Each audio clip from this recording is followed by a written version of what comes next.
Summer greetings, everyone. Welcome back to the Main Event Podcast. I'm Jez. That's Dan, your hosts, as always, bringing you all of the latest from the professional wrestling world. Today we'll be discussing AEW / NJPW Forbidden Door, WWE Money in the Bank, with briefcases and stuff, and WWE NXT Heatwave, which is in Canada, which is notorious for being cold. Not in the summer, obviously. I've been to Canada in the summer, and it was hot, as they say around here. Yeah, no H, hot. It was just hot. Yeah. I wish it was hot, around here most of this week. I'll get into that in a minute. How are you? I'm all right. Things have been fine.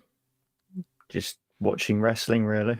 Yeah, I mean, I've been trying to watch wrestling, but there's been a lot of it, and I'm way behind at the moment. I've watched the things we're talking about today, which is kind of the bare minimum, really, isn't it? But I only finished watching this week's Raw like a couple of hours ago. And I haven't watched NXT yet, and haven't watched Dynamite yet. I haven't watched some of the New Japan from 2 weeks ago. So yeah, cool. I've got lots of work to do. And I tried to get some non-wrestling sport in on Tuesday. Went to Wimbledon for the second year in a row. However, this year, rather than the glorious sunshine that was hidden away by a roof, it was raining all day and there was no tennis to be had. So wasted journey. And this is why we can't have WrestleMania in the UK. No. Because that will happen. It will rain the whole time and nothing will be able to take place. Yep. And that's why we can't have nice things in this country. I did go to see the Book of Mormon, though, for the second time. Yeah. And that's a lot of fun. Have you seen the Book of Mormon? I haven't, no. Oh, I definitely recommend it. Take a little trip into London and go and watch it. It's from the makers of South Park, and it's been around for ages. And unless you are actually a Mormon or particularly religious in any way, then you'll find it absolutely hilarious. Oh, I'm not religious anyway. No, I didn't think you were, You worship at the church of the Main Event Podcast World Prediction Championship. Well, that's the only church to worship. That currently sits upon your shoulder. The scores on the doors coming into these three events. I am on 80. Yeah. You are on 74. There was some pretty decent, movement and messing around in these events. We'll get into that. How do we want to do this is the question. We've got three events. Do we want to do them in order of interest? Do we want to do them in order that they came chronologically?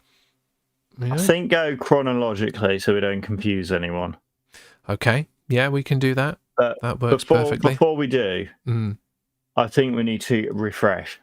Yeah, well, it's always good to keep refreshed.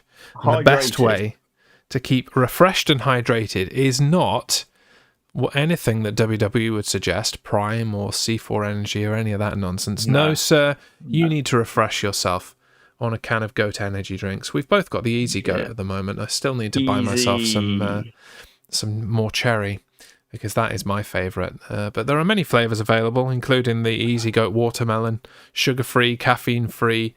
It's definitely not cool-free. Look at that goat. He's a G. It's delicious. And it definitely keeps us going throughout all of the mediocre wrestling shows that come. Yes. And it just enhances the good ones as well. So there you go. I will have a little swig. And I will say, if you would like to buy your own Goat energy drinks, do so at goatdrinks.co.uk. Use the code JEZ10 down there underneath Dan's face. And that will get you 10% off and free shipping. I'm just doing fingers and stuff. That was probably the funniest thing from Wimbledon, actually. I don't know if you've seen when there's rain delay at Wimbledon on the outside courts, they put the cover on, and then they kind of pump air underneath it, so it just looks like a big bowl.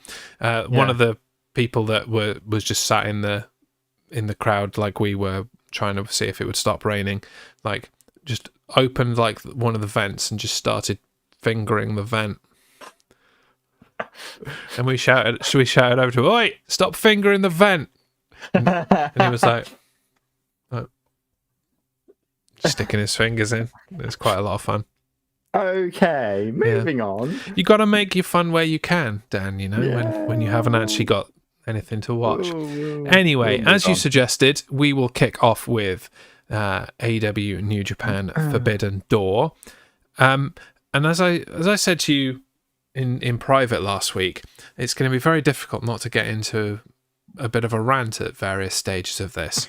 So I'm just going to get the gripe out of the way, and then I won't need to dwell on it. Yeah, that sound good? Yeah, go on then. This lacked severely in Forbidden Door-ness. Most of the matches were just AEW guys versus AEW guys. And it was just a letdown in terms of the concept of Forbidden Door between two companies that I really enjoy, AEW and New Japan, that I wanted to see battle it out rather than just AEW doing their thing, which we get to see the rest of the year. And so throughout this, at many moments, I was just like, really? This? Yeah. And never has there been a better example than the way that they kicked off the 0 Hour. It's like, hey, do you know what's going to convince people to buy this cross-branded event? Kyle Fletcher versus Serpentico. That'll do it. That'll bring the New Japan fans flooding in. That will. This pair of AEW guys who barely feature on AEW, mostly on Ring of Honor. Yeah. And the thing that gets me about this is that the night before, Kyle Fletcher lost his Ring of Honor television title to like some dude from CMLL or AAA or somewhere in Mexico. I don't even know which one it was. Because it's not like they talked about it on the show either. They're just like, and he lost his title in Mexico. And that's the end of that sentence. Let's move on to this match that we don't care about. Why not have that title change happen at Forbidden Door? Because that would have been a Forbidden Door match. Because they're dumb. It's just... it's dumb. And to say this is a match that happened would be an insult to matches that happened. This is a match that shouldn't have happened. There you go. That's what I think about that one. And nothing against Fletcher and Serpentico. They're both great, obviously. But this is basically an episode of Ring of Honor. It's not AEW New Japan Forbidden Door. Yeah. And they didn't announce in advance, so we didn't even get to predict it. No. That's the worst thing. They've robbed me of a point to extend my lead against you. It's just rude. Absolutely rude. Next on 0 Hour, which is another bizarre match, House of Black versus Private Party versus Roderick Strong and Gabe Kidd versus Kyle O'Reilly and Tomohiro Ishii.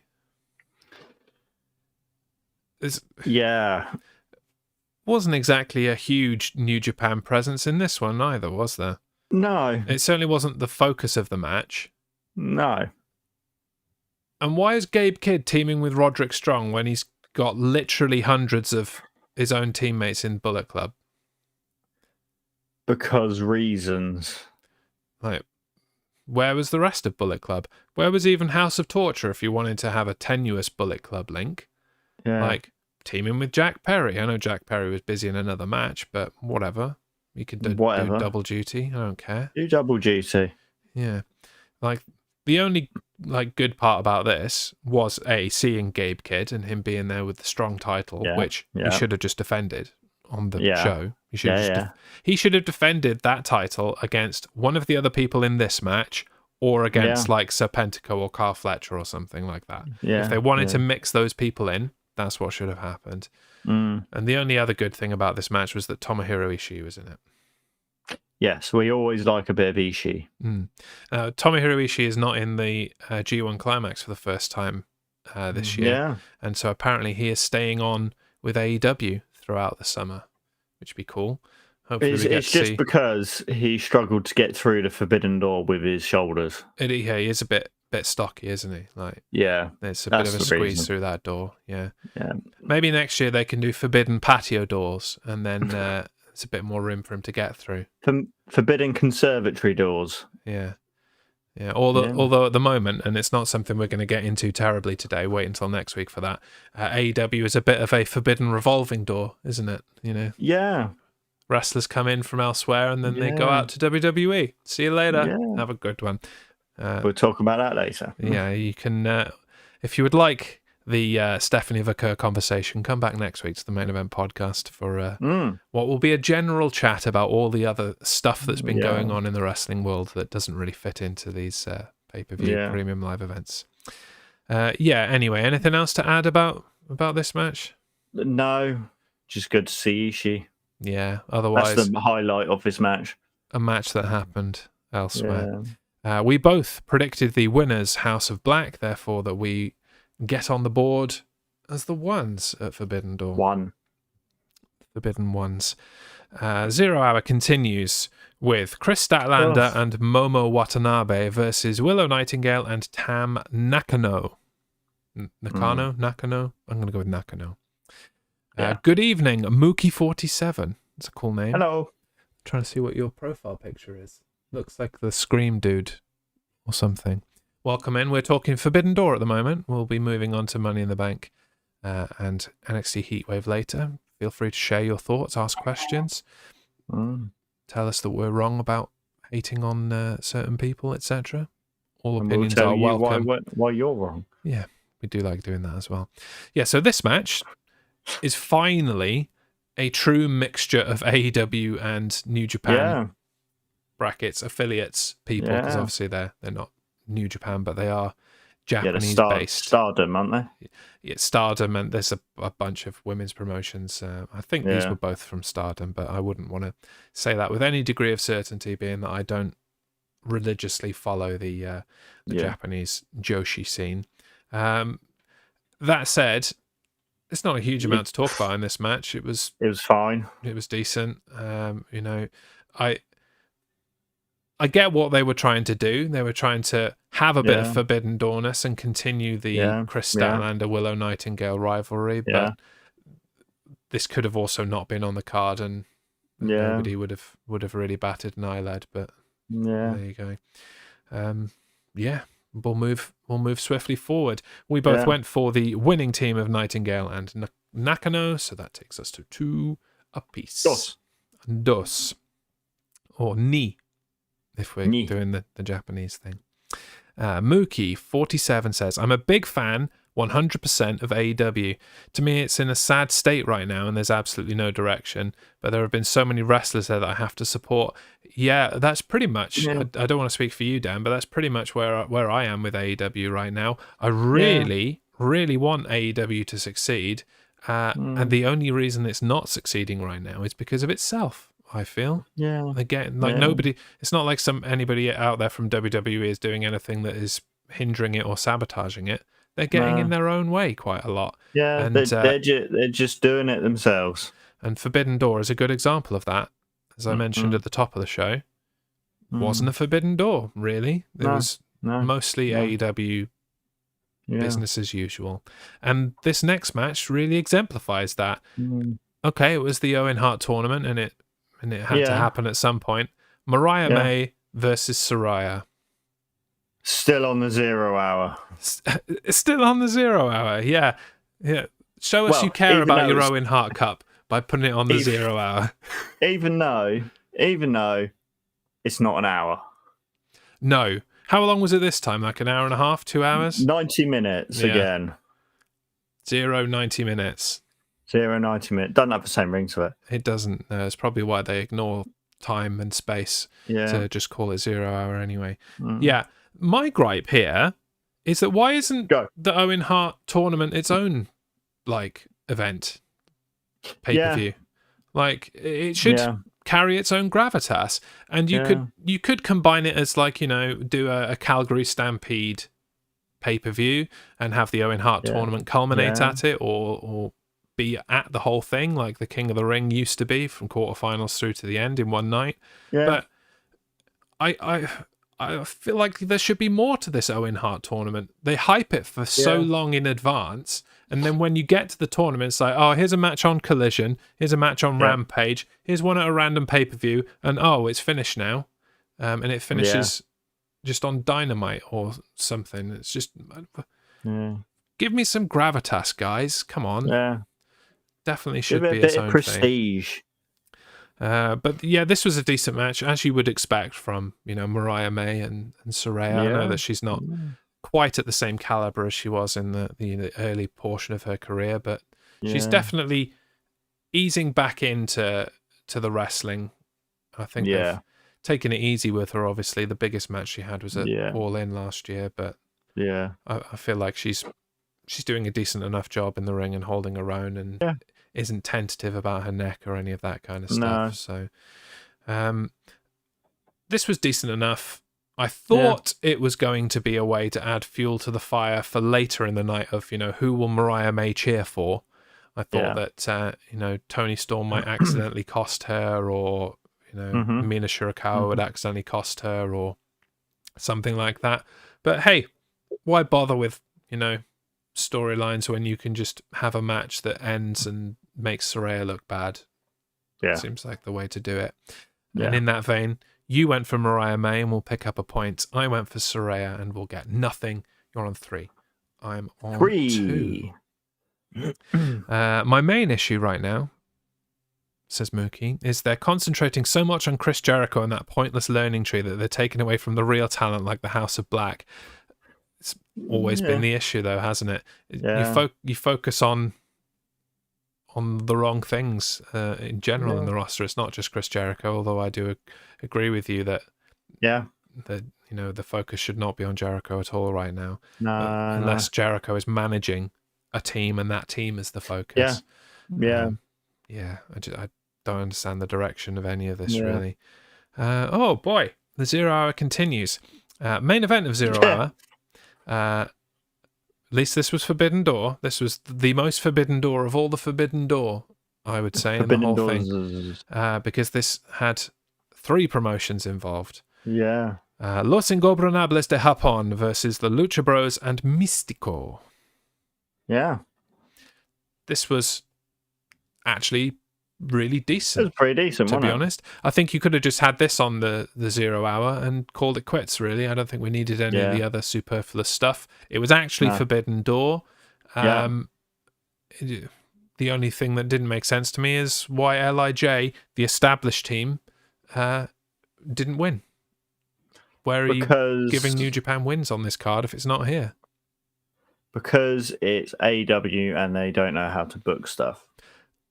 That's true, and it's almost like we saw it coming, because we both went for Lucha Bros and Mystico, and we'll pick up a point, taking me to 3 and you to 4. But that was predicting in spite of common sense, really. LIJ should have won this one. I don't see any reason why this thrown together team, despite them all being luchadors, would ever have it over the team that, in the New Japan world of 6-man tag team matches all over the place, have team with each other a load, especially recently. I don't understand that booking. Where are New Japan getting wins in this Forbidden Door? Is really what I was asking throughout all of that. On to the main show. We'll probably blast through a few of these, really, because otherwise I'm just going to get annoyed about the lack of Forbidden Doorness. This was a Forbidden Door thing. MJF versus Hechicero, or Hechicero, depending on how you want to pronounce it. We'll get into MJF after this. In our next episode, things that have happened with Daniel Garcia and where MJF is now. We'll get into that next week. But just on this match alone, how did you feel about MJF and Hechicero? I felt they both showed off well, but I feel like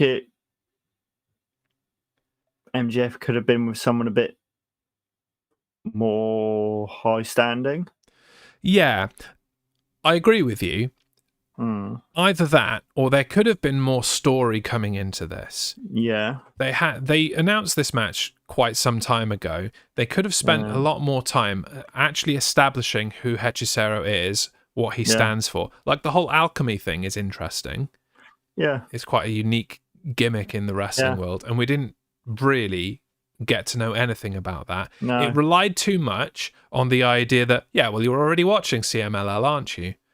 And I'm sorry, AEW, the answer is no, I'm not.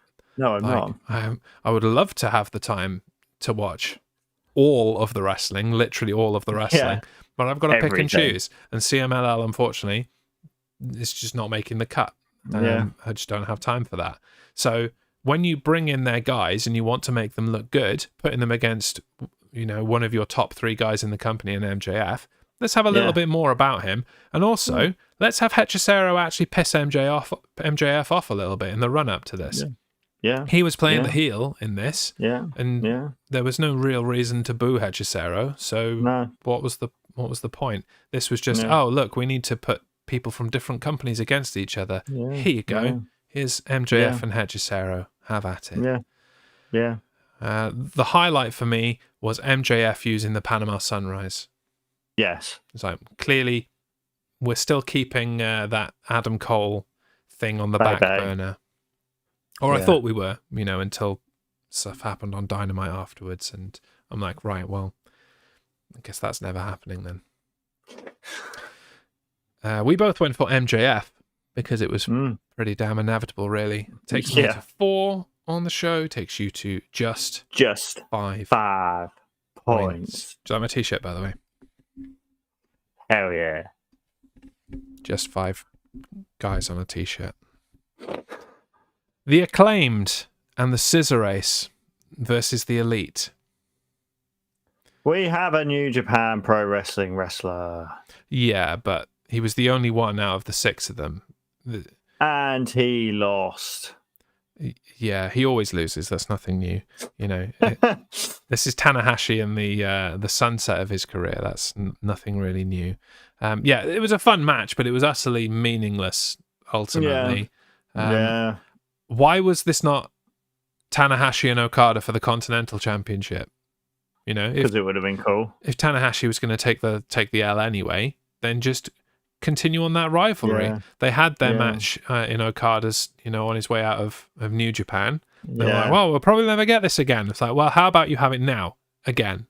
And we will love it because, despite Tanahashi struggling a little bit as he advances in age, he and Okada have still never had a bad match. So let's just keep rerunning that fun until, Tanahashi's hip actually falls off. So, and then we wouldn't have had to see the rest of the Elite, which would have been fantastic. Yeah. I would have been all for that. Yeah. We differed on our predictions here. Yeah. You incorrectly went for the Acclaimed and Tanahashi. I went for the Elite. And it'll take me to join you on just 5 points. You already predicted wrong. Next up, finally, true Forbidden Door, true actually built in the past. This could have just been the main event or the entire show, frankly. Yeah. Bryan Danielson versus Shingo Takagi in the Owen Hart Cup tournament thing, whatever they're calling it. And Shingo Takagi lost. New Japan Pro Wrestling lost. Yeah. Again. We knew that was coming, and that's why I was so, inglorious about the fact that LIJ lost earlier. It's like, where exactly are people who aren't in AEW winning in this? What's the point in New Japan even bothering to engage in this if their guys just look like arse? And not that Takagi looked like arse, because he's a great dude and he's really good in the ring, and they had a great match. But I'm not a fan of how New Japan are being treated in this relationship, quite frankly. Really good match. Exactly what you would expect from both of these guys, really. My only issue is, and I haven't watched Dynamite yet to know whether this continued into the end of the Owen Hart tournament. I'm so over and so bored of the, my back hurts. Don't worry, I'll come back from it, though, and I'll win anyway. boring trope from Bryan Danielson. Like, he's not that old. And I get that he's had his share of injuries and he had to retire once and all that kind of thing. But can we stop treating him like he's a 80-year-old guy who's like really struggling to put his boots on and get in the ring? He's still in the peak of physical condition. Like, have you seen his abs? Let's cut it out. Give me a break. I'm so bored of it. And I had a little Facebook argument with someone the other day. There was a post about Danielson saying that he will never be AEW World Champion because he's too old, and he's, it's too late in his career for him to have to have championship caliber matches. And I'm like, shut up, Brian. Like, you're having championship caliber matches every time you go out there. Just stop pretending your back hurts, and there's your championship caliber matches. Also, we don't want you to win the championship for you. It's not for you. It's for the championship. It's to add prestige to that belt that until now has been held by some fantastic people. But let's just put you on there and kick it up another notch, shall we? Yeah. Like, I don't care how little you want to do it. Take one for the team and be world champion, you Burke. And he just might be. So maybe that we were being kayfabe this whole time, and he's like, I don't want to win the championship. Lol, lol, lol. Here's my championship. I win it all in. All in. That'd be cool. Yeah. Well, he's got that shot now, hasn't he? Spoilers for Dynamite, but yeah. Decent match. Yeah. Correctly predicted by us. We will travel over to the Motor City. I've probably using the wrong hand. That's the one, isn't it? Wherever it is. Who knows? Anyway, move on. There's a lot more to go from Forbidden Door. Women's World Championship. Toni Storm versus Mina Shirakawa. Happy with this as an actual Forbidden Door match. Yeah. Any outrageous positive or negative thoughts from you about this one? I like the Statue of Liberty thing. That was really good. I really enjoyed that. And I kind of like Mariah May kind of torn between them two. I did until nothing happened with it. Yeah. Like, only AEW could go out of their way to build story that they then don't capitalize on. Yeah. It's like, oh no, I can't choose between them. Toni Storm says you have to choose, otherwise it will be neither. And then she didn't choose, and there was no consequence to that. And then they all had a hug in the press conference afterwards and did a dance. I'm like, right. So there truly was no need for Mariah May to choose then. Thanks for that 4 weeks of build to this, where we were concerned whether Mariah May would have to turn on one of her friends. Thanks so much for that booking. That's great. Good job. Wonderful. But the Statue of Liberty, that whole shtick was great.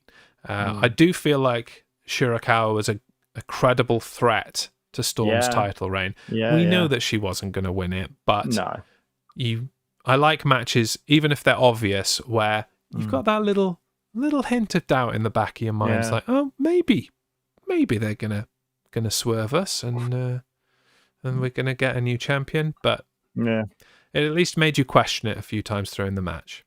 Yeah, you weren't just going, and now she kicks out, because it was truly obvious. So that was a bonus at least. Any other thoughts on the match? No, we're blasting through these. We've got a lot to talk about. Correctly predicted Toni Storm takes us to 7. Whatever that is. Yes, Detroit and Alabama, I guess. I don't know. Orange Cassidy versus Zack Sabre Jr. Jez, New Japan has got one. Yeah, okay. Does it count? He's English. Is it really a New Japan winning? Yeah, but he signed to New Japan. Yeah, for now. Yeah. He's saying the same things that Will Ospreay was saying 2 years ago. It's like, I'm more than happy to come here and wrestle in AEW, but my heart is in New Japan, and I really want to, be that guy in New Japan to push it forward into the future. I'm like, yes, Will Ospreay, you do you, man. Yeah. And it's like, Will Ospreay is all elite. I'm like, right. Yeah. Good, I guess, but well went done. back on what you said. Quality match. It's probably going to happen again. Maybe even at that Wrestle Dynasty. Is that what it's called? Is that what it's called now? The post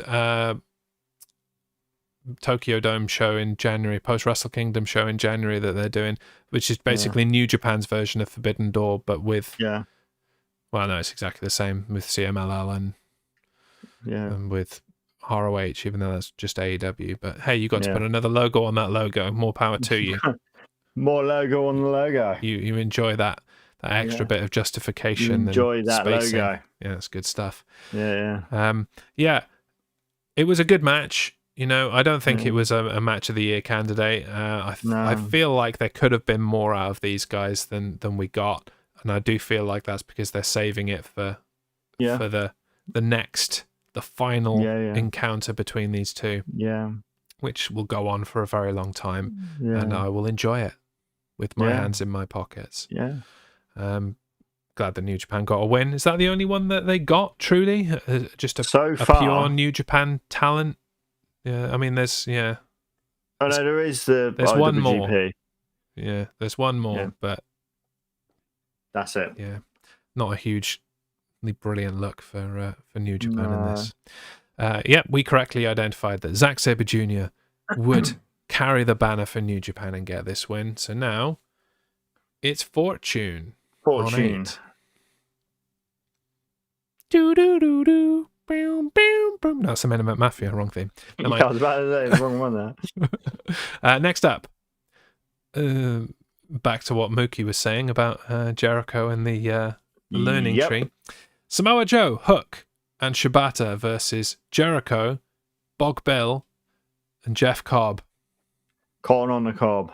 Let's throw Jeff Cobb in here and call it Forbidden Door. It's a bit like, you know, that old trope. Let's stick a cog on it and call it steampunk.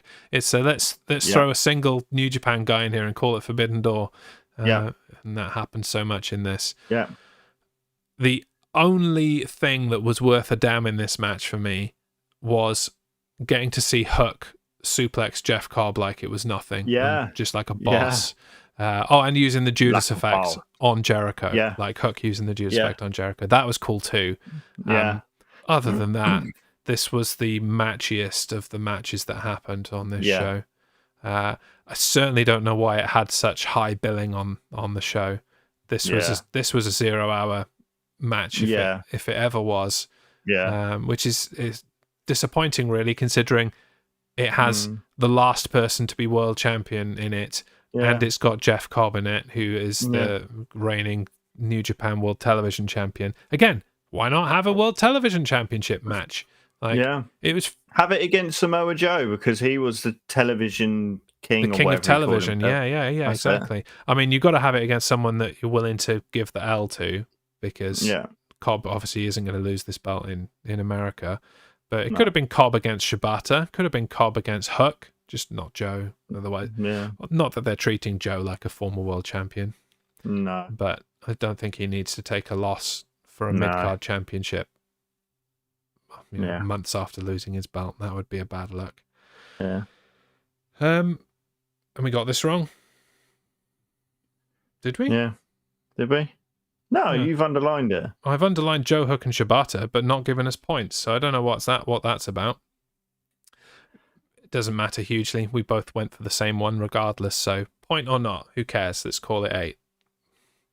Can't remember who won. 9, 2 weeks ago. Let's just stick with 8. Who cares? Yeah. That's how I'm feeling about this Forbidden Door, Dan, honestly. Yeah, whatever. Yeah. TNT Championship ladder match. Jack Perry versus El Fantasmo versus Dante Martin versus Mark Briscoe versus Konosuke Takeshita and Leo Rush. So we've got two. Am I right in saying 2 New Japan Pro Wrestling's El Fantasma and Leo Rush? Correct. Who aren't Japanese? Who are not Japanese, but they are New Japan talent. Yes. Yeah, and they lost. Yes, they did. Yeah, they lost. Yeah. You've also got Mark Briscoe, who is technically a Ring of Honor talent, and so guess that's kind of a bit door related. I don't know. That's the back door. The barn door. Yeah.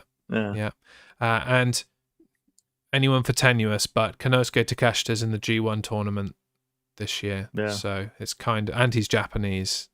Yeah. But he was never New Japan. He was never New Japan. Yeah, or whatever it was. 01, is it? Is that the one he was with? Or the other one? Dragon Gate? One of the others. Yeah. I don't even know. But he didn't win. So I feel like he would have been a good choice for that victory, personally. But that didn't happen.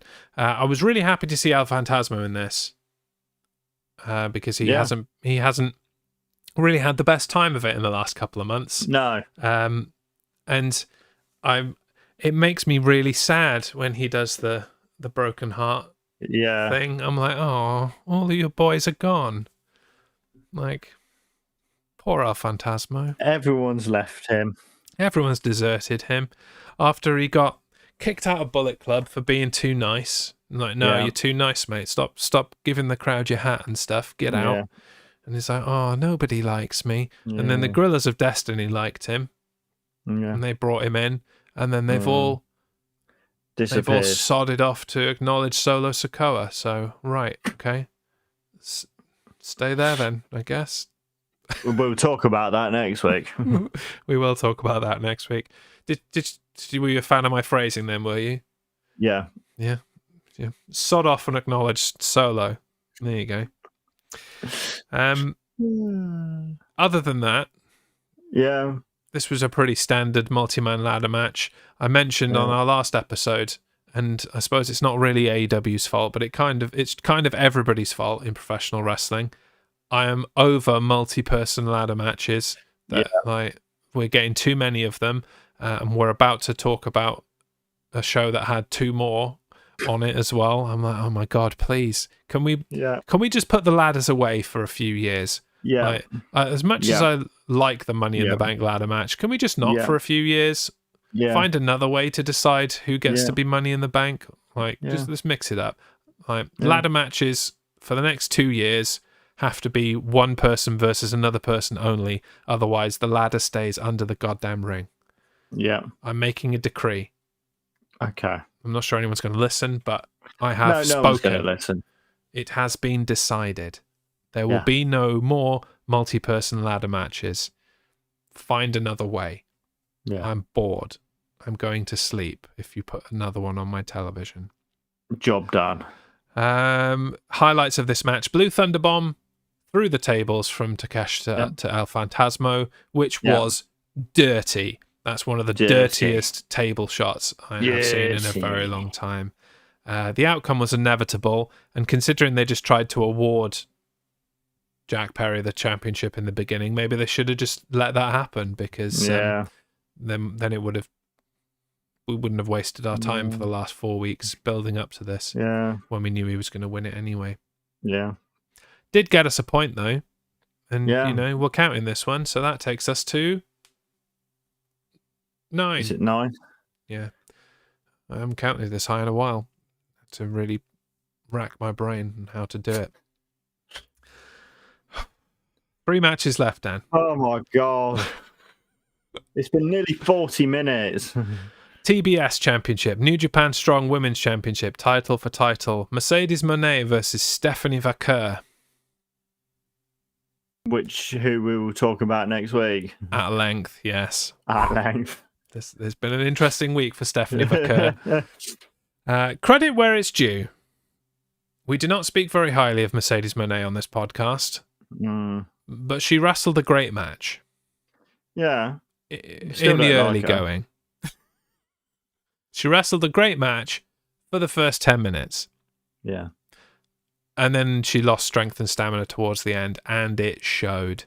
Yeah. The fact that she hasn't been wrestling full time for a while, through injury, fine. But even before that, she hasn't done a full time wrestling schedule for years, and it showed because she did not have the gas to get through to the end of the match. I hate the fact she can't even do a finisher properly. What? Which one? Whatever the bank statement's called now. No, the thing where she puts the person on the back and then flips them over. Yeah, whatever that's called. She can't do that. She cannot. No, she has not got the strength to do that. No. And that is a new move since I think she did it in Japan when she was IWGP Women's Champion. I think, yeah. But she did not do that in WWE, and no. probably because somebody said, check out my new finisher. Mate. Yeah, you can't actually do that, so don't do that. Go back to probably had a drop.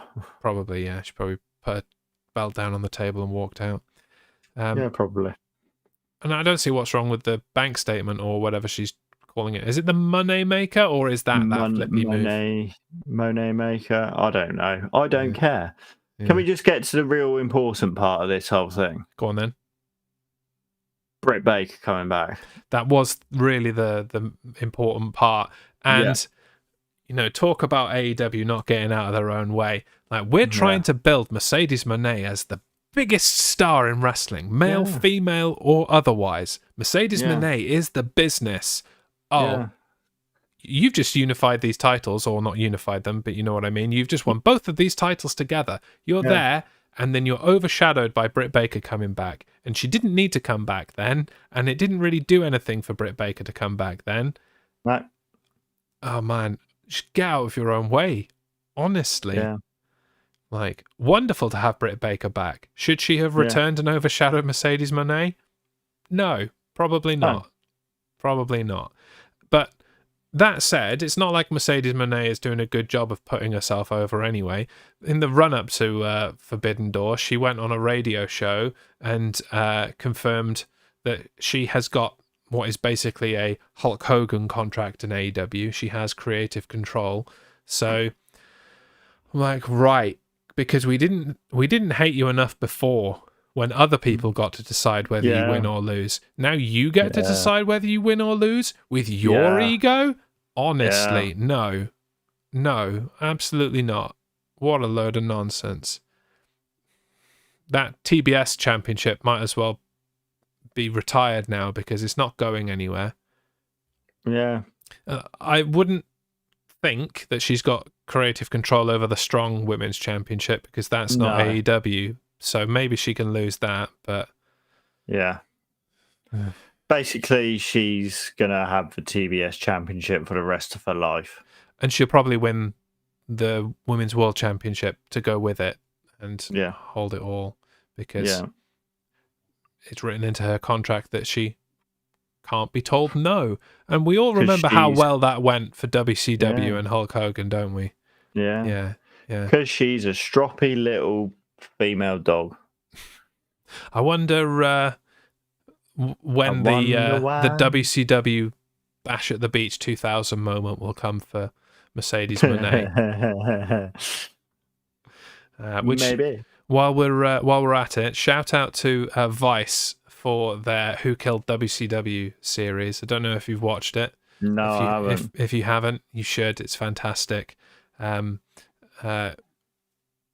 really enjoyed it, and it follows on from the Dark Side of the Ring series, really. Okay, but it's just about the rise and fall of WCW without the rose-tinted glasses of the people who were in WCW, because they're quite pragmatic and honest about what went wrong, and without the they always sucked anyway tinted glasses of WWE's production behind it. So good series.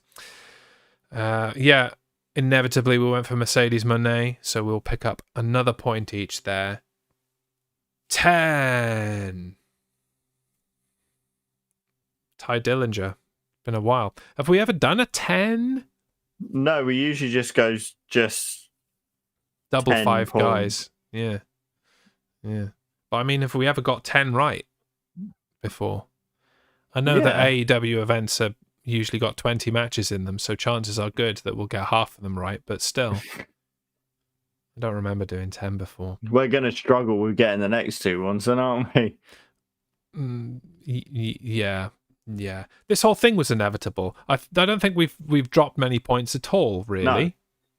Like, the whole thing was predictable, and that's part of the problem. It didn't have the mix of talent, and it was predictable. No. Anyway, IWGP World Heavyweight Championship match. Jon Moxley versus Tetsuya Naito. Yeah, we called this one literally the day after Jon Moxley won the title. Oh, so Naito will win it back at Forbidden Door. Yeah. This match was decent. You know, it was equally as good as the last one they had, if not better. But I couldn't enjoy it because it's just right. Okay, so we're counting down to Naito winning, and that completely overshadowed everything. And I get it. You know, it's cross promotion. It's giving Jon Moxley the accolade. It's not taking the belt out of Japan when it matters, because they were doing mostly junior heavyweight tours anyway, so they didn't need the heavyweight title there. I get all of that. Doesn't mean it doesn't ruin the whole image for me that we knew when he was winning it, when he was losing it, etc. Yeah. Boring. Sorted. Inevitable. Point each, 11 all. I haven't got that many fingers, so I'm just going to say words now. Main event. 6 hours later. What is that? A paintbrush? Yeah. All right. Random. Yeah. AEW World Championship. Swerve Strickland versus Will Ospreay. Oh boy, why is this match a thing? Because reasons. And I know the reasons, and I've got a lot of respect for Will Ospreay for those reasons, but somebody needed to say, no, Will, not today, thank you, sir. Not today. Yeah. Will Ospreay wanted to put Swerve Strickland over so that he didn't look like a transitional champion, and that it wasn't just counting down to Will Ospreay beating him at All In, which is what everybody thought was going to happen. Yeah. It's not going to happen. And that may or may not have been the plan before Will Ospreay wanted to job to Swerve Strickland in this match. Mm-hmm. But if you want a job to Swerve Strickland, Will Ospreay, don't do it at Forbidden Door, because you're not New Japan talent anymore. This was another AEW versus AEW match, and we could have had Swerve Strickland against somebody really freaking cool from New Japan Pro Wrestling. Yeah. We really honestly could. Like Sonada. Yeah, I mean, Sonada's on a losing streak. It wouldn't have hurt him to take the L, and he won at Forbidden Door last year, so you know, he's due a loss. That would have been perfectly reasonable. Even as, you know, Sonada's biggest fan, I would have been totally fine with him taking the L in this match, and it would have been fantastic. Screw it. Let's go wild. Let's have Evil. Evil would have worked too. Yeah, Evil doesn't need to win this, and he would have been fine. And it would have been hella shenanigans with the whole House of Torture trying to steal the AEW World Championship. That would have been brilliant. These are the types of booking that should be happening at Forbidden Door. This was the most phoned-in event that I think AEW have ever done. It's just here are some matches with some people who work for different companies. There's no story behind it. It doesn't really make sense. Just go with it. The matches will be good. Yeah. And it doesn't do it for me, guys. I'm sorry. No. Doesn't do it for me. Why haven't they offered us jobs yet, or why haven't we started our own wrestling promotion? I think the latter is probably more likely to happen, but yeah, just need some Tony Khan style money for that, really. Yes. This match, I was a fan of it until the last few minutes. Didn't like Ospreay kicking out of 2 house calls. It made Swerve look really weak. I didn't like that whole punch drunk nonsense, and just like really weakly delivering the hidden blade just didn't work for me. No. And I didn't like then, after he was dead on his feet, that Will Ospreay basically jumped into big pressure. I'm like, right. You know, I don't very often speak negatively of Will Ospreay's in-ring acumen, but that was trash, jumping into the finisher, very obviously. And, you know, let's not forget that this was another match that was already overshadowed by knowing what the outcome was going to be. Yeah. They're not taking the belt off Swerve this early. I mean, even AEW can't book that badly. No. He says famous last words. We'll see what happens in the next few weeks. But you've said it now. I've said it now. It's out there. Yeah. You know, maybe Tony Khan has got Shawn Michaels on speed dial. I don't know. Yeah. Inevitable outcome, point each. We finish AEW Forbidden Door. I'm calling it AEW Forbidden Door because there wasn't really New Japan. On 12, that's right there, Mr. Walrus. Cuckoo Kachu.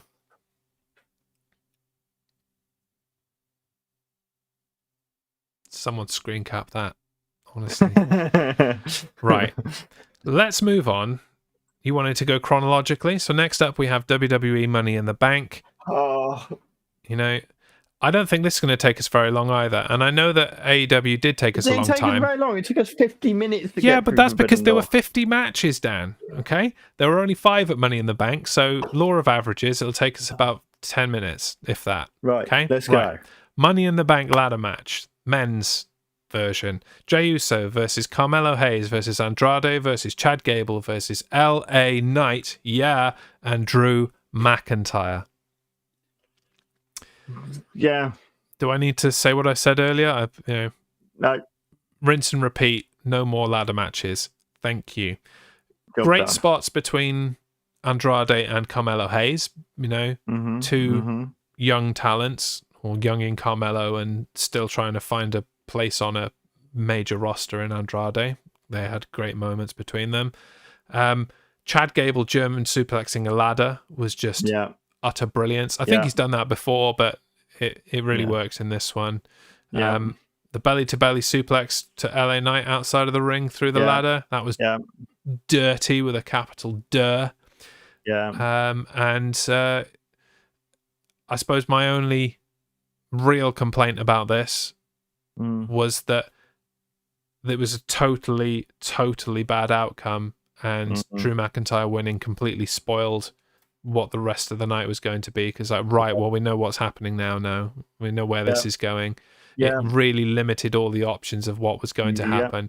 It was like 3 choices of what McIntyre's going to do with this with this briefcase across the night. But you knew it was then going to be cashed in on the same night. And literally anybody else in this match would have been a much better choice for Money in the Bank. Wasted the contract completely. Absolute waste of space. Like Jey Uso, LA Knight, Chad Gable, Carmelo Hayes, Andrade, any of them. What a waste. You know what I was disappointed in? What? Wyatt Six. Yeah. They've been tormenting Chad Gable for weeks. The one opportunity, everyone was like, yep, come and ruin it for him. Nothing. People were talking in the run-up to this about how much interference there was going to be with all of the little side storylines that were going out throughout this. Like, there was CM Punk. CM Punk, obviously. He could have just interfered in this match to cost Drew McIntyre, and we wouldn't have had to have the whole shenanigans related to it. Where was Logan Paul to take LA Knight down? No Wyatt Six for Chad Gable. Technically you could say Wyatt Six for Jey Uso as well. There was so much possibility for interference in this, and there was none. Nothing. Nobody interfered, did they? There wasn't anything. Nothing. It's just terrible booking. Terrible booking. Have I even put... Yeah, I have. Yeah, we just got it wrong. That's fine. I was wondering if I'd even put the predictions in. I didn't write the number down next to this because we got it flat wrong, to be quite honest with you. We both went for Jey Uso to win this because, hey, we've got faith in some decent booking, but shows what we know. No points on the board for Money in the Bank so far. Intercontinental Championship, Sami Zayn versus Bron Breakker. I'll lead with we got this one wrong too, because oh my god, I don't want to get into a rant about Sami Zayn. I really don't, but you're going to. No, I'm not going to. Maybe I'll save it for next week. But okay, save it for next week. I don't understand what the point of Sami Zayn having the Intercontinental Championship is. It doesn't do anything for him. It doesn't do anything for the belt. Like, why didn't Bron Breakker win this? Honest to God. Just, it's the only thing that made sense. Highlight of this, new entrance music for Bron Breakker. Although on second listen, it's not much better anyway. But it is better than the trash he had before. Yes. We'll talk about this briefly, but I think we'll get into it a lot more on next week's episode. John Cena turned up to announce his retirement tour. Yeah, and he said he would retire WrestleMania 2025, and I didn't delete that when he went back on that in the press conference. That's gone. He will retire at the end of 2025. Contrary to what he said in the big promo that he did in front of thousands of people. He basically lied to everyone. It's a big old liar. Fat, juicy, whopping lies from John Cena. Yeah. I'm retired at WrestleMania. Hustle, loyalty, respect. Not today. Not today, Cena. Not today. Yeah, we'll talk about John Cena next week. Yeah. Because you never know, we might have information about what the first match on this tour is going to be. Probably not. He's still filming. He's not going to be back until Survivor Series, probably. Yeah. But still, we'll talk about it next week. Yeah. World Heavyweight Championship. In all its inevitableness. Damian Priest versus Seth freaking Rollins. Interrupted by Drew McIntyre, who cashed in to make it a triple threat match. And still failed. Before all of that happened, I wasn't completely enamored with Seth Rollins' in-ring shape, if I'm being honest. And I wouldn't be inclined to blame Seth Rollins for that. No. He's coming off an injury. But did they rush Seth Rollins back too soon? Yes. It looks like it, doesn't it? And it wasn't a bad performance from him, but it's not the peak of physical condition, stamina monster Seth Rollins that we're used to seeing. Yeah. And so this whole thing could have been better down the line a few months. Yeah. With, time to get back into ring shape after his knee injury, surgery, etc. Yeah. And before McIntyre cashed in, both of them looking up the ramp to see if he was coming was just totally distracting. Yeah. I just didn't like that at all. It really took out of the match. It showed a distinct lack of respect for each other from Rollins and Priest. Like, you don't think either of the people that are with you in the ring can beat you. You're more worried about the other dude coming in that's already wrestled in a freaking ladder match and is broken already. Yeah. Right? I didn't like any of that. No. The Damian Priest not kicking out of the Falcon Arrow. Honestly, I know that was just why. Honestly, yeah, and it was obvious that the music cue was missed, and that's when Drew McIntyre's music was supposed to hit, which would have interrupted the pin. Yeah, but kick out anyway. Yeah, just kick out. It's man. not a just finisher. Kick out, for God's sake. Honestly, oh my God, bad. That was so bad. And Damian Priest got the blame for that. And probably was mostly his fault, but it was just bad from everyone. Yeah, completely bad from everyone all around. I didn't like it.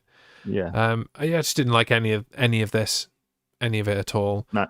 Waste of money in the bank for what was some of the most lazy storytelling we've had in WWE for years, and this is under this new regime that is booking things a lot better.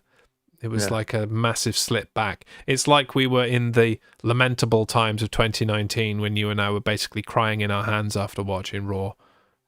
Oh my God, when will it be better? I just want it to be better. And it wasn't. Flashbacks, majorly. I was waiting for Eric Rowan to turn up with his stupid spider in the cage and be like, oh my God, please. Oh my God. Please kill me. Please stop. That thing. It worked out well for you, though. Yeah. Unless you have anything else to add about this match. No. Damian Priest for the win. You predicted that. I went with Seth Rollins. That was how I thought they were going to badly book this. Finally on this event, you are the ones. Plural. Women's Money in the Bank ladder match. Io Sky versus Chelsea Green versus Lyra Valkyria versus Tiffany Stratton versus Naomi versus Zoe Stark. I think the best way to start talking about this is in our predictions. You went for Tiffany Stratton. Correctly identified that, so you will pick up a point and move to 2. I went with Chelsea Green. You did. Because she's the hometown girl. Because they were building up the fact that, she has the fear of heights and, all of that kind of stuff. And because Chelsea Green, as Ms. Money in the Bank, would be excruciating. And I would have been there for it. It would have been incredible. Now, I do think that Tiffany Stratton is going to be almost equally as irritating as Miss Money in the Bank, so I'm cool with it. I don't begrudge Tiffany Stratton winning. I don't think this is an example of, bad booking or anything like that. No. But especially after that table shot, yikes, that was impressive. That was really good. I think Chelsea Green is owed something major. Something. Honestly. Yeah. She is toiling away. Well, there are rumours that WWE are introducing women's mid-cards. True, so, yeah. Intercontinental and US championships for the women are coming, apparently. Talk about that next week. Yeah, we're stacking up next week. It's going to be even longer than this week. But yeah, we should probably make notes about all these things that we're going to talk about. Yeah. Yeah. Other things from this match. Zoe Stark hitting her head on the ladder and nothing else. That was bad. And yeah, I just thought it was ironic that Chelsea Green was sent through the tables that she and Tiffany Stratton set up, and she was sent through them by Tiffany Stratton. I loved the irony in that. That was, I don't know if that was intentional. It probably was, and I will give kudos for that. Very good. Yeah. Main event then. Hoping I can pick up a point on this show in this bit. Pick up a point. Pick up a point.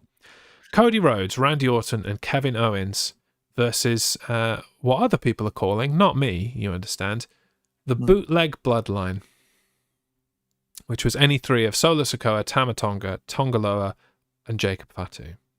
I mean, I kind of knew it would be Jacob Fatu in there somewhere because it's his first match. Yes, but I think they booked this as any three of these in case it turned out they couldn't actually get Jacob Fatu into the country. Yes. There is that. The booking was their insurance policy, and apparently, grain of salt, apparently Triple H had to personally appeal to the Canadian government to let Jacob Fatu in because of his criminal record. Honestly, he's not going to hurt anyone. We'll put a leash on him. It's fine. It's not going to hurt anyone unless the name is Cody Rhodes, Randy Orton, Kevin Owens. Yeah. I mean, hurting Kevin Owens in Canada probably is against the law in Canada. Yeah, probably. It's a bit like, doing anything against Bret Hart in Canada was illegal for years. And that's why they had to really bundle Shawn Michaels out of the country really quickly after the Montreal screw job before, he was locked up for the rest of his life. But yeah. I don't think there was much special about this contest at all. No. And part of me wants to say, I feel like the World Heavyweight title match should have been the main event. Yeah. But the ending of that was trash too. Yeah. So I don't know what I would put in the main event, quite honestly. And I don't think I like this pay-per-view. No. That hasn't happened with WWE for quite a while.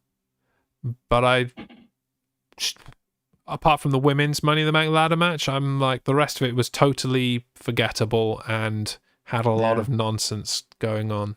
Yeah. I'm highly disappointed in Papa H for this pay-per-view. Premium live event. Papa H, what are you doing, man? Something. Yeah, don't like it. Yeah. Is it worse than Forbidden Door? Yeah, actually, I think it was. Yeah. At least, there was some coherent booking in Forbidden Door, even if it was all a bit phoned in. Don't say things we can't take back. Steady on there. Careful. Let's discuss this. Careful what you're saying. You are live, Yeah, you are live. This can't be edited now. Yeah. I do pick up a point for this one. We both went for the Bloodline. I will finish on 1. You'll finish on 3. And we'll move into NXT Heatwave. And then we'll get our total score, shall we? Pre-show. Carmen Petrovic and Ariana Grace. Stay with me, Dan. There's only one more pay-per-view left. Well. JC Jane and Jasmine Nix. This was a match that happened for Hometown Pops. Which is a shame. I like Carmen Petrovic. I like JC Jane. I like Jasmine Nix. Could care less about Ariana Grace. The gimmick is terrible. What about Ariana Grace? That gimmick is bad and it needs to go away. That is a Shawn Michaels gimmick if ever I heard one, and it needs to go away. We split on our prediction. I went for the hometown people. You got it flat out wrong, so I will start Heatwave as the ones. I'll be a donut. You are a donut. It's always true, even when you've got points. NXT North American Championship match kicked off the main show. Obafemi versus Wes Lee. If nothing else, I'm rejoicing because this wasn't a triple threat for the North American Championship. Very true. I'm massively was on the last NXT show we discussed. Still am now. Very, very impressed with Obafemi. I think he's doing the big man smashing the ever-loving expletive out of you, but is actually keeping you safe at the same time. Like he is definitely providing opportunities for everyone to land safely.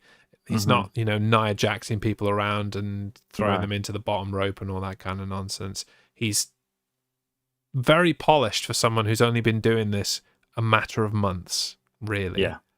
I'm very impressed. I do question how long he can be champion without having to just keep it for the rest of his life, though. Yeah. They've got to get it off him somehow. Yeah. Otherwise, he's going to have it forever. And it's already close to getting stale. It's like, big man go smash. Right, we get it. Yeah, cool. Big man go smash. He's the champion. No one's beating him. Is that what you want for this belt? Yeah. This is kind of the workhorse championship of NXT. Yep. It needs to be in the hands of people like Wesley who defend it constantly. Not that Oba isn't defending it, but Oba is defending it and you know what's going to happen. Yeah. There's no intrigue. There's no surprise. So maybe you need one more triple threat so that Obafemi can lose the belt without being pinned. Yeah. No, scratch that. Do a fatal four-way. It's more interesting. Fatal four-way. Yeah. We'll get to losing belts that you're not pinned for in the fatal four-ways a bit later. Obviously we both went for Obafemi because of course. Takes me to 2, takes you to 1. Right. I'm the one. NXT Women's North American Championship. Workhorse Championship. Who knows who's going to win? We did, but there was a question at least. Yeah. Kalani Jordan versus Sol Ruka. I don't know if you've heard all this. Go on, then. I know what you're going on about, so go on. The hilariousness. We're probably not going to talk about the match very much at all. Nope. And not many people really did. It was fine. It was decent. I was very impressed with the ladies. But ultimately, what overshadowed it was Dave Meltzer coming out after this match and calling it, criticizing it for being a gymnastics show, quote. Yeah. And then I'm like, whatever, Dave, shut up. You love the gymnastics matches. Like you give 6 stars to like all of the Will Ospreay Ricochet matches and all that kind of stuff. And then I go on Facebook the day after, and somebody has taken a clip from a New Japan Will Ospreay Ricochet match from like 2016 or probably earlier than that even, but quite some time ago. And it turns out that Kalani Jordan and Sol Ruka completed the exact same gymnastics sequence as these guys did in the match. Like literally, it's a homage. It's a carbon copy. And this is a match that was rated very highly by Dave Meltzer because obviously, of course it was. It's the type of match that he loves. Yeah. And all of a sudden, you have the confirmation Dave Meltzer is a massive hypocrite and he is never going to praise anything related to WWE at all. No, he's not. He's not at all. And I've not been a fan of his rating system for a very long time because it doesn't make any sense. No. I thought about putting together my own like rating system previously, but not just based on like my opinion and giving matches I enjoy 5 stars. Like really drilling down on what makes a good match and having like a checklist of criteria. It's like, does it do this? Yes, right. That gives you 0.2 of a point. and you just check these things off. You take things off like for, was there any botches? Minus points.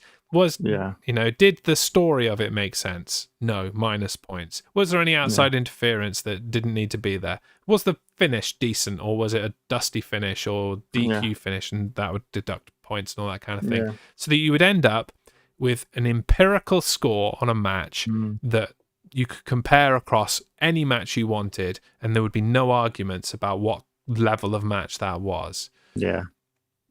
It's a lot of effort, but I feel like I might have to make that effort at some point, because I think people will dig it. Yeah, I think they would. Yeah. And, I'm open to discussing those criteria with people. What do you out there in internet land think makes a good match? It can make the list. You just made the list.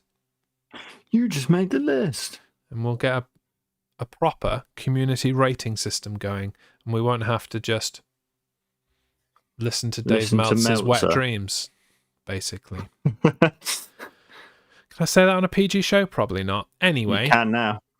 Kalani Jordan for the win. We both predicted such. Takes me to 3, and you will go to 2. Yes. Next, Tag Team Championships. Nathan Fraser and Axiom versus Chase U. I need a little bit of the easy go to easy up my voice. It's getting a bit croaky after all this ranting and raving. Chase U. It's the stuff. Right. Maybe you should go first, because I'm going to complain again.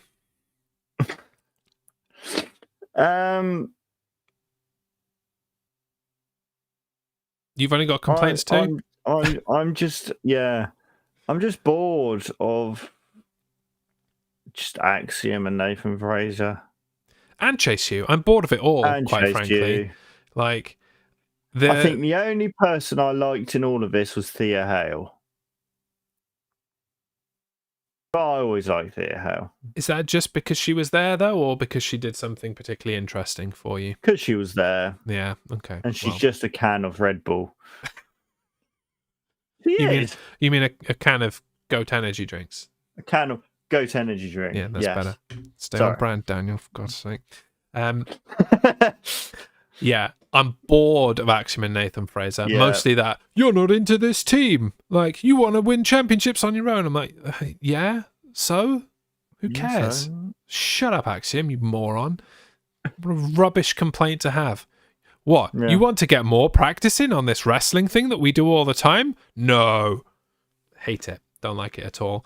And this Chase U story has been done at least 3 times now. The thing that they've got going on with Ridge Holland at the moment, it's like, oh, there's a waif and stray over there that needs to be taken in. Let's take them in. Oh, but they're still a bit of a naughty boy, aren't they? Don't you be a naughty boy and Chase U, otherwise we'll tell you you're a naughty boy and you'll sit on the side.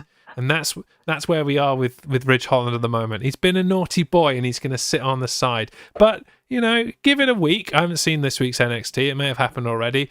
Give it a week or 2. Oh, there's a good boy, Ridge. You helped us win that match that we weren't going to win otherwise because we're absolutely terrible at this. And now you're all right, really. Here's your Chase U t-shirt. Stick up the things. Right, we're all right now. Everything's good. And then we'll move on to the next waif. And we'll do the same thing again. It happened with Duke Hudson. It happened with who was it? Somebody else that they did that for a bit, and now they're gone again. I can't remember who it was. Doesn't matter. And they kind of did it with Thea Hale. Thea Hale was already in, but then she went off to be a naughty girl with JC Jane, and then she came back again, all redeemed. I'm like, where are Chase U going? What's the point? Are you ever going up to the main roster? Is this going to work on the main roster? No. Just give them new gimmicks now. It's boring. Or really, if you're going to do it, go all in on it and actually use the Chase U student sections and actually get like massive groups of people together, like turn it into like a yes movement kind of thing. It's like everyone is behind this group and all the students are there. Get them to have a proper marching band that go with them everywhere and just really turn it into a walking university. That's the only way this is going to work on the main roster. Otherwise, you're just going to end up doing this same boring stuff on the main roster and they'll be released by next year. You done?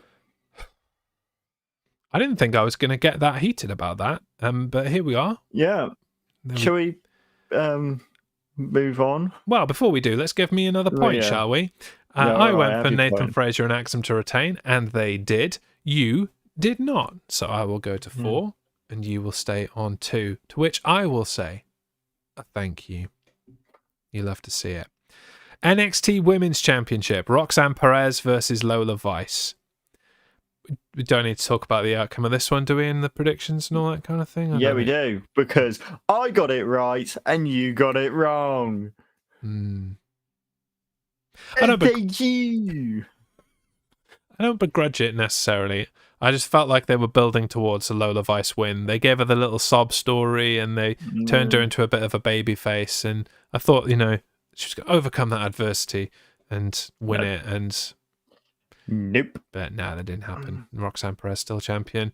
It was a sloppy ending. Like that whole like doing the pop rocks over and over again, and like she did it and it was too close to the ropes and it didn't work that other time. It was just sloppy. Other than that, it was pretty decent. I do have to sit back and remember sometimes that most of these people in NXT now have only been wrestling for like a year, if that, and mistakes are going to happen. But it was pretty sloppy at the end there. Yeah. Okay, fine. Yep, you get a point. Enjoy your point. I'll stay on 4. You can have 3, I suppose. Feeling generous? Give you a point. Take one for the team. Main event. NXT Championship. Trick Williams versus Javon Evans. He's bouncy. Versus Ethan Page versus Sean Spears. It's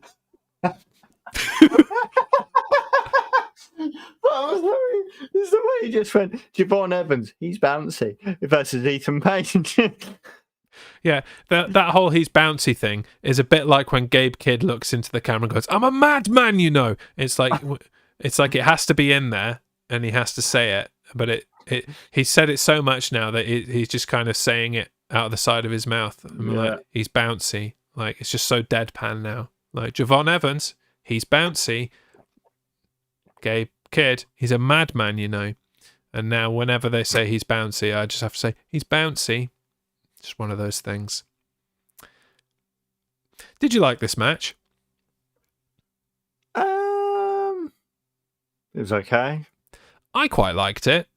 It was refreshing to have a fatal 4-way instead of a triple threat match, if we're being honest about it.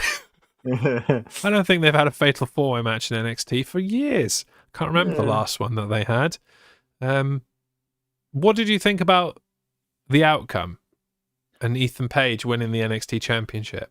I thought it was interesting because he's only been there for like 5 seconds. Yeah. He is the quickest person now to win the NXT Championship from debut to win, beating Kevin Owens by like 20 days. Kevin Owens won it after like 60 days of debuting. Yeah. And Ethan Page has been there for like 40-something days. Yeah. But you know what? I'm here for it. Me too. It's a hell of a lot more than AEW gave him in the 3.5 years, 4 years that he was there. And I don't know if I'm getting myself excited or whether they're actually doing this, but I think they're teasing Josh Alexander versus Ethan Page at some point. That would be cool. They keep alluding to it. Obviously, they were, tag team partners in TNA. For those that don't know the Ethan Page history, they were very successful tag team partners in TNA, and they never really had a proper split because it was just Ethan Page is going to AEW and Josh Alexander's not, and staying in TNA because he's the new Mr. TNA is Josh Alexander. He is that company, and so it would be fantastic to see Josh Alexander in NXT, because he's not going to get that kind of exposure in any other way, because he wants to be in TNA. He does not want to go anywhere else. Yeah. And his wife ring announcing for them now as well. So he's got absolutely no incentive to leave TNA. No. So the only way we're going to get him on a national stage is by going to NXT, and be fantastic to finish that rivalry with Ethan Page. Hell, it'd be fantastic to put them together again and have them win a tag team championship. Just because why not? Why not? I think Ethan Page is beyond that now. Like, he's definitely I think his character is definitely beyond that. Yeah. But interesting that they went with Ethan Page as the veteran they're putting the belt on, rather than Sean Spears. And Sean Spears is doing his best work at the moment. I'm really digging Sean Spears in NXT. It's exactly the same gimmick, basically, that he had in AEW, or at the beginning of AEW. But I'm digging it. And I'm with you. I'm glad that the belt is off Trick.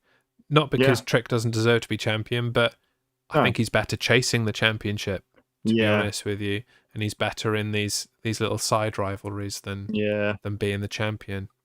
It's gonna be cool. I do think that mostly they put the belt on Ethan Page to just stick two fingers up at AEW. AEW, we value our talent and give them championships. What do you do? Our talent.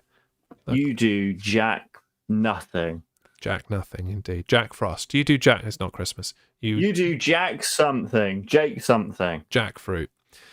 Jackfruit. You do Jake something with your talent. That is probably the biggest insult that you can outlay. So we'll go with that one. Yeah. You do Jake something with your talent. We put championships on ours. Absolute Bedlam. Welcome. You join us right at the end of this show that has very thoroughly been fueled by Goat Energy drinks. Yes, mine is finished. Yeah, mine's nearly finished. Just at the right time, because we are wrapping up here. We both went for Trick Williams for the win. Very happy to be surprised, which means that we will finish NXT Heatwave with me on a score of 4, you on a score of 3, and when we add all of that together, all 3 events that we've discussed in this last hour and 22 minutes. Jesus, this is the longest show we've had in a very long time. It's always a mistake mixing AEW with anything else, I suppose, because it's super long. Scores on the doors now, with not long to go until the end of the quarter at SummerSlam, and not many events left to talk about, because especially with you off on jury duty soon. We're gonna be jury service. Before I put the scores up, we're gonna be here next week, just kind of mopping up everything else that's going on in wrestling that hasn't happened on a premium live event. There's been a lot of stuff that just needs a bit of a chat, and then we'll be on a break, a hiatus for a few weeks while Dan does jury duty, and it's the summer. I'm going to be going away and all kinds of things, so we'll probably be back late August to get ready for the Road to Survivor series and all of the cool stuff that happens in the autumn, and our 200th episode of the Main Event podcast. So lots to be excited about, but we're gonna have a little break in the next few weeks. Anyway, scores for that championship that you are clutching very tightly. I think you know that the writing is on the wall, and by the wall I mean right in front of me with this number of 97, and right in front of you with this number of 92. Okay, I'm in the 90s. You are. It was touch and go for a while, because we've been drawing quite a lot, so that number hasn't really been changing. But then you had that run in Money in the Bank. I did terribly at Money in the Bank, and you didn't do all that badly at Heatwave. I picked up a point there, though. So not over, but I'm starting to at least line up the chickens ready to be counted. I'm like, I'm getting them in the pen, and I'm getting my abacus out. Getting them in the coop. Yeah. I love that you know what chickens actually live in. I'm just like, yeah, it's coop. Egg boxes, probably. I don't know. The supermarket. I do a wrestling podcast, mate. I'm not a farmer. I don't know what chickens do. I just count them when the time is appropriate, and it's not quite appropriate yet. I'm going to count them in about 3 weeks, okay? Don't rush me into counting my chickens. Count your chickens, man. No, you don't do that before they hatch or something. Anyway, just finish the show. Okay, I will finish the show. I'll press this button. That'll give us a little bit of music. We will be back next week. Same time, same place. Yeah. For a general wrestling chat. Talking about wrestling. What do we say? The Wyatt Six, the prospective championships in WWE, all the stuff with MJF, and many other things. Probably the end of the Owen Cup and stuff like that. Yeah. We'll preview the G1 Climax tournament. Loads to talk about. Yeah. So do join us for that. Bring your opinions, bring your chat. We'll see you next week. Until then, I've been Jez. I've been Dan. This is the Main Event Podcast, which will soon have a new champion, me. No. Bye, everybody. Bye.